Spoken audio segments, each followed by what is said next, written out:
Sir skill senses అని చెప్పి కొత్తగా చంద్రబాబు నాయుడు గారు ఒక నిర్ణయం తీసుకున్నారు. అసలు ఏం సార్ దీని అర్థం ఏంటి? దీనివల్ల నేను పూర్తిగా సమర్థిస్తున్నాను. ఎందుకంటే ఇందాక అనుకున్నాం రిజర్వేషన్ విషయంలో ఏంటి సమస్య, డిగ్రీ బ్రహ్మాండంగా ఉంటుంది, పట్టుకొస్తే అక్షముఖరాలు. డిగ్రీ కాగితాల నుంచి ఉద్యోగం ఎక్కడ రాదు.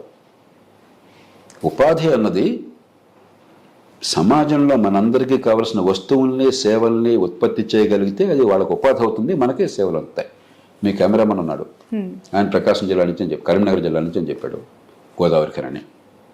ఆయన ఖమ్మం జిల్లా నుంచి అన్నాడు. ఈ కెమెరా వీడియో తీయడం చేత కాలేదు అనుకోండి ఆయనకి, మీరు కూర్చోబెట్టి జీతం ఇవ్వగలరా? సర్టిఫికేట్ చూపెట్టాడు, వీడియో తీయడం చేత కాదు, కెమెరా యాంగిల్స్ తెలియదు, లైటింగ్ తెలియదు, దాన్ని ఎలా వాడాలో తెలియదు, మీకు ఉపయోగం ఉందా? లేదు. ఎప్పుడు ఆయనకు ఉపాధి అవుతుంది? మీకు పనికొచ్చే పని చేస్తే. ఆయనకి జీతం రూపంలో ఉపాధి దొరుకుతుంది, మీకు సేవ అందుతుంది. ఏ పనైనా అంతే. కారు డ్రైవర్ కావాలా, సర్టిఫికేట్ ఉంది సార్, డ్రైవింగ్ రాదు నాకు, నేను కూర్చోబెట్టి జీతం అన్నట్టు తీసుకుంటారు మీరు?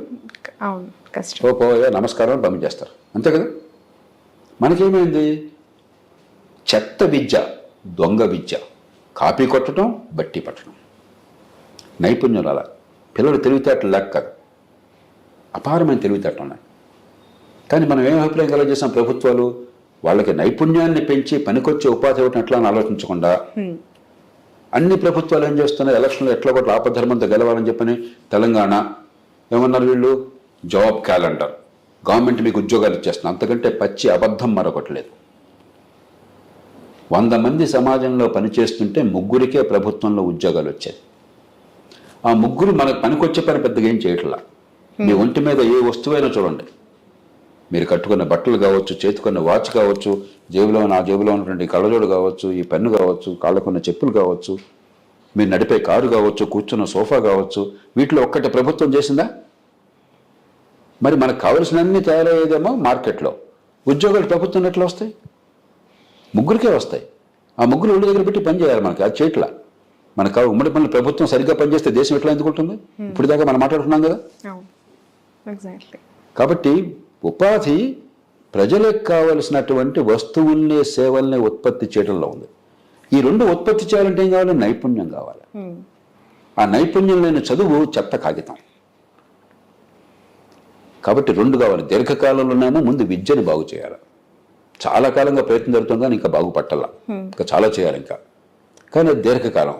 రెండోది, ఇప్పటికే సోకాళ్ళు చదువు అయిపోయిన తర్వాత విద్యను బాగు చేసిన వాళ్ళకి ఉపయోగం లేదు కదా. కాబట్టి 2వ పని వెంటనే చేయాల్సింది నైపుణ్యాన్ని పెంచడం. అందుకే జాతీయ స్థాయిలో కూడా మన బడ్జెట్లో మీరు చూసినట్టయితే నైపుణ్యాన్ని పెంచడం ఎట్లాగా, ఐటీఐలు బాగు చేయడం ఎట్లా. తెలంగాణలో కూడా ఏం చేశారు, టాటా వారిని పిలిచి ఐటీఐలు బాగు చేసే ప్రయత్నం చేస్తున్నారు.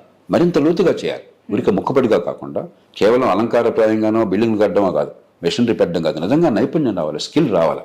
స్కిల్ అంటే సంపాదించే శక్తి. ఆ సంపాదించే శక్తి ఉన్నట్టయితే, ఉపాధికి పనికొచ్చేవాడినట్టయితే మార్కెట్ టకామని అందుకుంటుంది వాళ్ళని. మరి దానిలో ఫస్ట్ స్టెప్ ఏమిటి? అసలు ఎవరికి ఏ స్కిల్ ఉన్నది, వాళ్ళు చదువుకున్నది ఏ మేరకు, చదువుకున్నా కూడా నిజంగా విషయం తెలుసా లేదా, ఇది అర్థమైతే ఏ రకంగా స్కిల్ పెంచాలి, ఏ రకంగా ఉపాధికి పనికొచ్చేట్టు చేయాలి, ఆదాయం పెంచేట్టు చేయాలి, వాళ్ళ కాళ్ళ మీద నిలబెట్టి చేయాలని చెప్పడం చాలా అవసరం. కాబట్టి దానిలో భాగంగా ఉరికే స్కిల్ సర్వే చేస్తే చాలదు. ఒక ప్రోగ్రామ్ ఉండి దానిలో భాగంగా కనుక సర్వే చేసినట్టయితే, ఆ స్కిల్ సెన్సస్ చేసినట్టయితే ఖచ్చితంగా అవసరము, ఇంకో మార్గం లేదు. ఉపాధి, మళ్ళీ చెప్తున్నాను, ఉపాధి మెగా డిఎస్సీల వల్ల రాదు, ఉపాధి మీకు జాబ్ క్యాలెండర్ వల్ల రాదు, ఉపాధి ప్రభుత్వ ఉద్యోగాల వల్ల రాదు. ఉపాధి మార్కెట్లో ప్రజలకు కావలసిన వస్తువుల్ని సేవల్ని ఉత్పత్తి చేసే నైపుణ్యం నుంచి వస్తుంది. ఆ నైపుణ్యాన్ని పెంచడం ఒక పక్కన, మార్కెట్లో ఉద్యోగాల కల్పన కోసం పెట్టుబడుల్ని మౌలిక సదుపాయాలని పెంచడం మరో పక్కన. ఈ 2 కలవాలి. తెలంగాణ ప్రభుత్వం కూడా జాబ్ క్యాలెండర్ ప్రవేశపెడతాం అసెంబ్లీలో అని చెప్పింది ఈ రోజు. చెప్పాను కదా, జాబ్ క్యాలెండర్లు ఇవన్నీ డ్రామాలు. 100 ఉద్యోగాలకు 1,00,000 మంది పోటీ పడుతున్నారు. మీరు మళ్ళీ వాళ్ళకు కూడా వయో పరిమితి పెంచి 2 లక్షల మందిని చేస్తున్నారు. 2 లక్షల మంది పోటీ పడ్డా, 20 లక్షల మంది పోటీ పడ్డా కూడా వచ్చే ఉద్యోగాలు ఆ 100. మిగతా 99,900 మంది సంగతి ఏంటి? మనం ఎలాంటి భ్రమ కలిగిస్తున్నాం? ఈ జాబ్ క్యాలెండర్తో మీకు ఉద్యోగాలు వచ్చేస్తాయని. ఇంతకంటే పచ్చి అబద్ధం మరొకటి. నేను చాలా పచ్చిగా చెప్తున్నాను, నిజం కాదు మీరు తెలుసుకోండి. 100 ఉద్యోగాల కోసం 1,00,000 మంది పోటీ పడుతున్నారు. జాతీయ స్థాయిలో యూపీఎస్సీ పరీక్షల మొత్తంలో 1000 మంది సెలెక్ట్ అయ్యేది, 14 లక్షల మంది పోటీ పడుతున్నారు. లేపు 25 లక్షల మంది పోటీ పడినండి, ఉన్నది 1000 మందే. ఇప్పటికే ఎక్కువ అయ్యారు. 200 మంది ప్రతి బ్యాచ్కి ఐఏఎస్ ఆఫీసర్లు, 1000 మందిని చేస్తారా ఐఏఎస్ ఆఫీసర్ని? 10,000 మందిని చేస్తారా? ఏం చేస్తారు వీళ్ళందరినీ? నెత్తినికి ఊరగుతావా? కాబట్టి ఉన్న ఉద్యోగాలు పరిమితం. కాబట్టి ఉద్యోగాలు ఇక్కడ కాదు ఇక్కడ వస్తాయి, దీన్ని పెంచడం కోసం ఏర్పాట్లు చేస్తామని చెప్పకుండా ఈ ఉద్యోగాలకు మేము క్యాలెండర్ పెడతాము, మీకు వయో పరిమితి పెంచుతాము, మీరందరూ దీనిలో పోటీ పడేట్టు చేస్తాము, ఈ శిక్షణా సంస్థలను పెంచుతాము, కోచింగ్ ఇన్స్టిట్యూట్స్. వాళ్ళు కోచింగ్ ఇన్స్టిట్యూట్స్ చాలామంది 100 ఉద్యోగాలు అన్నాయ్యా, మీరు ఎంతమంది వచ్చినా కోచింగ్ కోసం ఈ 100 మంది సెలెక్ట్ అయ్యేదని చెప్పరు. ఒక గ్లామరు, ఐఏఎస్ అంటే బోల్డంత గ్లామరు, డిప్యూటీ కలెక్టర్ అంటే బోల్డంత గ్లామరు, డిఎస్పీ అంటే ఆ జీవితం అద్భుతమైనట్లు లెక్క. ఒక ఫ్యూడల్ తత్వం అది మన మనసుల్లో ప్రవేశపెట్టి గ్లామర్ క్రియేట్ చేసి వీళ్ళందరి జీవితాలను గందరగోళం చేస్తున్నాం. పోటీ పరీక్షలు వద్దని నేను అంటలేదు, ఉద్యోగాలు వద్దంటలేదు. But at the same time sir, youngsters కూడా ఈ గవర్నమెంట్ ఉద్యోగాల పైన లేదంటే ఈ గ్రూప్ లేదంటే డిఎస్సి వీటిపైన ఉన్న ఫ్యాంటసీస్ని ఎలా తగ్గించుకోవాలంటే అది పిల్లల్ని ఎందుకు తిడతారు మీరు? తిట్టడం కాదు సార్, సమాజంలో మనందరం బాధ్యత తీసుకోవాలి కదా. అంటే ఇప్పుడు అలాంటి వాళ్ళు ఇప్పుడు చాలా మంది తెలుసో తెలియకో ఐఏఎస్ అంటే చాలా గొప్పది, అంతకంటే ఎక్కువ సమర్థంగా పనిచేస్తే వేరెవరితో చాలా తక్కువది అని మనం ప్రవేశపెట్టాం. ఓకే, మన ఆలోచనలు అంటే యువత ఎట్లాగా ఆలోచిస్తారు ఇంకో రకంగా. మీరంతా సోషల్ మీడియాలో ఐఏఎస్ ఆఫీసర్ కారు ఎక్కుతుంటే సోషల్ మీడియా అంట, అది పెద్ద గొప్ప అంట, గ్లామరైజ్ చేయటం అంట. ఇలా మనం చేస్తూ ఉంటే ఈ పిల్లల మనసులు చికాకు పరుస్తుంటే, మనం బుర్రలన్నీ ఖరాబ్ చేస్తుంటే పిల్లలు తిడతారు ఎందుకు మీరు? సో ప్రయారిటీలోకి తీసుకోకూడదు ఆ జాబ్స్ అంటే. నేను చాలా పచ్చిగా చెప్తున్నాను, మళ్ళీ ఎక్కడో దూరంగా ఉన్న జిల్లా కలెక్టర్ కన్నా, నేను కలెక్టర్గా చేశాను కాబట్టి ఈ మాట నేను చెప్పచ్చు, అందులో చాలా సమర్థంగా చేశానన్న పేరుంది. స్వతంత్ర భారతంలో ఎన్నదగ్గ పేరున్న అధికారులు 3-4 పేర్లు చెప్తే నా పేరు చెప్తారు ఈ దేశంలో. నేను చెప్తున్నాను అన్నమాట, ఎక్కడో దూరంగా ఉన్న కలెక్టర్ కన్నా మీ బాత్రూంలో తూముల పుడికి తీసే ప్లంబర్ చాలా మిన్నా. కలెక్టర్ లేకపోతే మీ జీవితంలో నష్టం అని వచ్చింది, ఏ కుటుంబాన్ని ఆలోచించండి. మా కలెక్టర్ గారు వీళ్ళు లేరండి, లేకపోతే ఆయనకి పోస్టింగ్ వేయలేదండి, ఖాళీగా ఉందండి, నా బతుకు చంద్రవందన అనే మనుషులు భారతదేశంలో ఉన్నాడా? మీ బాత్రూంలో తూములు పుడికి తీయకపోతే ప్లంబర్ లేకపోతే మీరు ఒక్కరోజు బతకగలరా?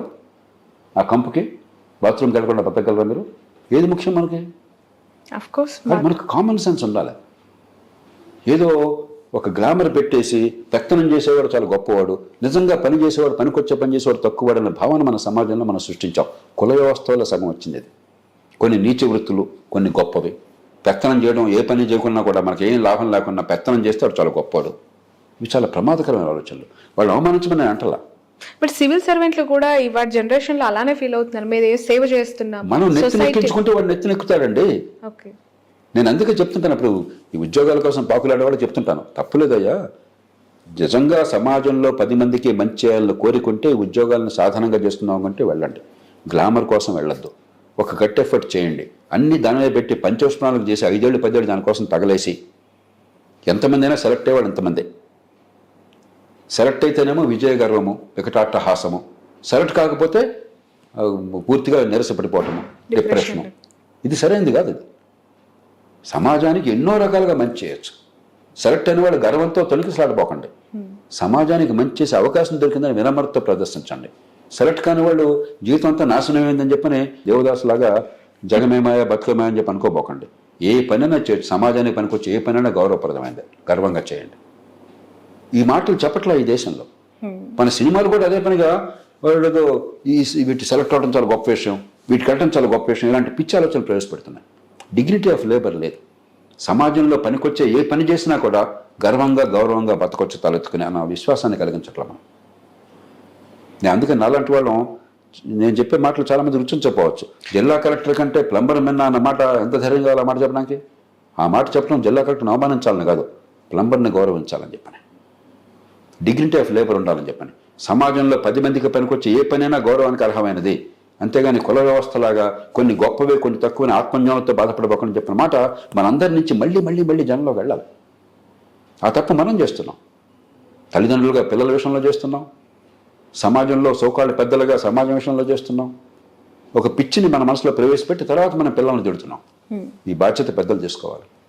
రైట్ సార్, 2 రాష్ట్ర ప్రభుత్వాలు పనితీరు పైన మీ కామెంట్ ఏంటి? ఎట్లా పనిచేస్తున్నాయి?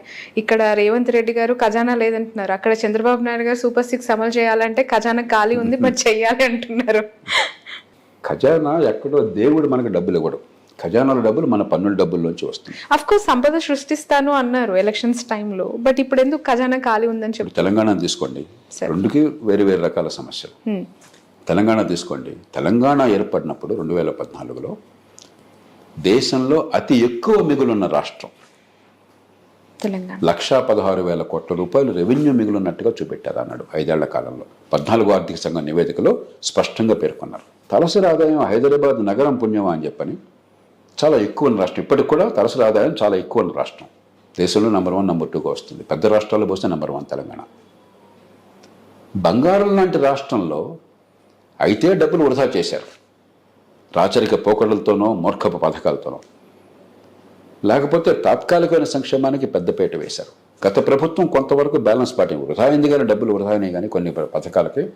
కాళేశ్వరం లాంటి పథకాలు డబ్బు ఖర్చు ఎక్కువ ఫలితం తక్కువ అని గట్టిగా వాదించిన వాడిని నేను, గొంతు విప్పినవాడిని నేను. ఇప్పుడు మాట్లాడలేదు, ఎందుకంటే పని అయిపోయిన తర్వాత నష్టం జరిగిన తర్వాత మాట్లాడేందుకు. ఇప్పుడు అందరూ మాట్లాడడం మొదలెట్టి నానాడు ఒకటి నోరెప్పుల సకాలంలో అయిపోయింది, అలాంటి జల జరిగినాయి. కానీ అయినా కూడా కొన్ని పొరపాటు జరిగినా కూడా సంక్షేమం అభివృద్ధి సమతూకం పాటించారు మొత్తం మీద. అందుకే హైదరాబాద్ నగరం కానీ తెలంగాణలో మరికొన్ని ప్రాంతాలు కానీ ఖచ్చితంగా మౌలిక సదుపాయాలు బాగుపడ్డాయి, పెట్టుబడులు వచ్చినాయి. ఇప్పుడు కాంగ్రెస్ వారు అధికారం రావాలని చెప్పని అడ్డగోలుగా కొన్ని కొత్త హామీలు ఇచ్చేశారు. నిన్న మొన్న పత్రికల్లో చూస్తే 31,000 కోట్ల రూపాయలు అప్పు తీసుకొచ్చి అప్పులు తీరుస్తున్నారు. మేము ప్రపంచంలో అనితర సాధ్యమైన రీతిలో అద్భుతాన్ని సాధించామని ప్రకటన తెచ్చుకుంటున్నారు. ఏ సంకేతం ఇస్తున్నాం మనం? నేను నిర్మోహటంగా అడుగుతున్నాను, ఏ సంకేతం ఇస్తున్నాం మనం? డబ్బులు సకాలంలో కడితే నువ్వు మూర్ఖుడివి, ఎగ్గొడితే నువ్వు చాలా తెలియగలవాడివి, నువ్వు ఎగ్గొట్టిన డబ్బులకి నేను అందరూ మాఫీ చేస్తాను, సకాలంలో కట్టే నీ కర్మ అంటున్నాం. ఎలక్షన్ల ముందు మీకెందుకు రుణాలు తీసుకోండి, ఈ నాయకులు చెప్పారు, రుణాలు తీసుకోండి మేము రాగానే మాఫీ చేస్తామని చెప్పారు. ఇదే మన సమాజంకి ఇచ్చే సంకేతం? ఏ రకంగా ఈ సమాజాన్ని పనికొస్తుంది చెప్పండి, గుడిమె చేసి చెప్పండి నాకు. రేపు పొద్దున మళ్ళీ రైతులకు రుణాలు ఇస్తాడా? ఈ రైతులంతా అవసరమైతే మార్కెట్లోకి వెళ్ళి హెచ్చు వడ్డీలకి, యుజూరియస్ రేట్స్కి ప్రైవేట్ దగ్గర రుణాలు తీసుకోవాలి. అవి కట్టకపోతే మళ్ళీ ఇంకొక ప్రాబ్లం. కాబట్టి మనం రైతుల పేరు చెప్పి రైతుల భవిష్యత్తు ధ్వంసం చేస్తున్నాం, సమాజాన్ని నాశనం చేస్తున్నాం, ఆర్థిక వ్యవస్థని పతనం చేస్తున్నాం. ఒక ఉదాహరణ ఇది. కాబట్టి ఈవేళ తెలంగాణలో తెచ్చిపెట్టుకున్న సమస్యలు స్వయంకృతాపరాధము. బంగారం లాంటిది మన చేతుల్లో ఉంటే దాన్ని ఉపయోగించుకోవటం కాకుండా మాకు అధికారం వస్తే రాష్ట్రం సర్వనాశనం పర్లేదని వ్యవహరిస్తున్నారు. ఇప్పటికైనా మేలుకోకపోయినట్టయితే పచ్చటి రాష్ట్రంలో మీరు చుచ్చుపెట్టిన వాళ్ళు అవుతారు. కానీ బయటపడడం తెలంగాణలో సాధ్యం. ఎందుకంటే హైదరాబాద్ బంగారు గుడ్డు పెట్టే బాతు. దీన్ని చంపకుండా ఉంటే కాపాడుకోవాలి. విపరీతమైన అవినీతి వల్ల కానీ, అసమర్థత వల్ల కానీ, మూర్ఖ విధానాల వల్ల కానీ దీన్ని చంపకుండా ఉంటే తెలంగాణను కాపాడుకోవచ్చు. కానీ ఊరికే దేవుడా దేవుడు అని చెప్పిన గాల్లో దీపం పెడితే కాపాడబడేది కాదు. ఆంధ్రప్రదేశ్ ప్రారంభంలోనే నష్టంతో పుట్టింది.